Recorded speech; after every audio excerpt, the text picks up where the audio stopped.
ആദ്യത്തെ കണ്ടില്ലേ? ഞാനുണ്ട്.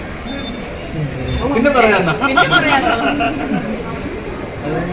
അല്ലല്ല അഭിപ്രായം ഉണ്ടെന്ന് അറിഞ്ഞിട്ട് നമ്മൾ വരാതിരിക്കുന്ന മോശം കുഴപ്പമില്ലാത്തൊരു അഭിപ്രായമുണ്ട്.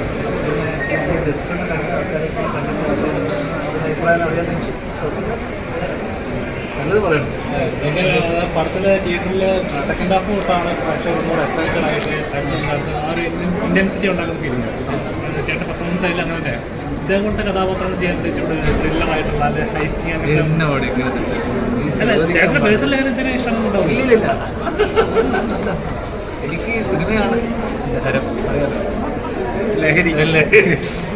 എല്ലാതരം ലക്ഷ്യങ്ങളും ഇവിടെ പോകും. അല്ല, നമ്മൾ ചെയ്ത കുറേ സിനിമകളിൽ പല സിനിമകളും നല്ലതുണ്ട്, മോശമുണ്ട്. അപ്പം അതിനകത്ത് ചില സിനിമകളിൽ എന്താ പറയണ്ടേ, ഇപ്പോൾ ഭയങ്കര സീസൺ ഭയങ്കര കുറച്ച് ഡള്ളല്ലേ മൊത്തത്തിൽ. അപ്പോൾ അങ്ങനെയുള്ള സമയത്ത് നമുക്കൊരു സിനിമയിൽ ഒരു അഭിപ്രായം വരിക, അതൊരു സിനിമയല്ലേ, സിനിമയിൽ അഭിപ്രായം വരിക എന്ന് പറയുന്നത് വലിയ കാര്യമല്ല. അപ്പോൾ ഇന്നലെ വലിയ രീതിയിൽ സാധാരണ ഇങ്ങനെ മിക്സഡ് വരും, അല്ലെങ്കിൽ ഭയങ്കര മോശം എന്ന് പറയും. ഇത് അങ്ങനെ വന്നില്ല, ഭയങ്കര മോശം എന്ന് പറഞ്ഞില്ല, പക്ഷേ നല്ലതെന്ന് പറയുന്ന കുറേ പേരുണ്ട്.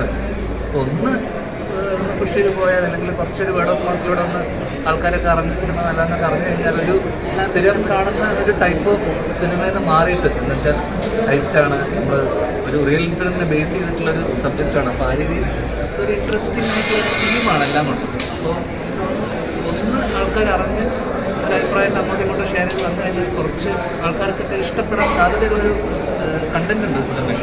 അപ്പോൾ എനിക്ക് തോന്നുന്നു ആ രീതിയിൽ വരും ആഴ്ചകളിൽ കുറച്ച് ആൾക്കാരോടെ വന്ന് അഭിപ്രായം പറഞ്ഞു കഴിഞ്ഞാൽ ഒരു തിരക്കാടില്ലാത്തൊരു സിനിമയായിട്ട് വരാൻ മൊത്തത്തിലൊരു അഭിപ്രായം വരാൻ സാധ്യതയുണ്ട്. ജൂലൈ മാസം തുടങ്ങി, ഈ മാസം എത്ര പടങ്ങൾ ചേട്ടൻ വരാനുണ്ട്?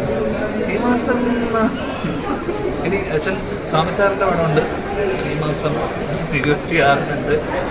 പിന്നെ സൗബിൻ്റെ അമിതയുടെ അവിടെ ബോബേട്ടൻ്റെ പടമുണ്ട്, മച്ചാൻ്റെ കലാലു. പിന്നെ ഓണത്തിന് ദിലീപേട്ടൻ്റെ പടമുണ്ട്. പിന്നെ ഒമറിൻ്റെ ബാഡ് ബോയ്സ് ഉണ്ട്. പടങ്ങളുണ്ട് കുറേ.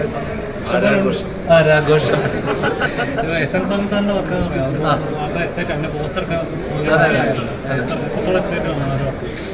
അതും ഈ പറഞ്ഞ പോലെ സ്വാമി സാറ് സ്ഥലത്തും പറയുന്നുണ്ട്.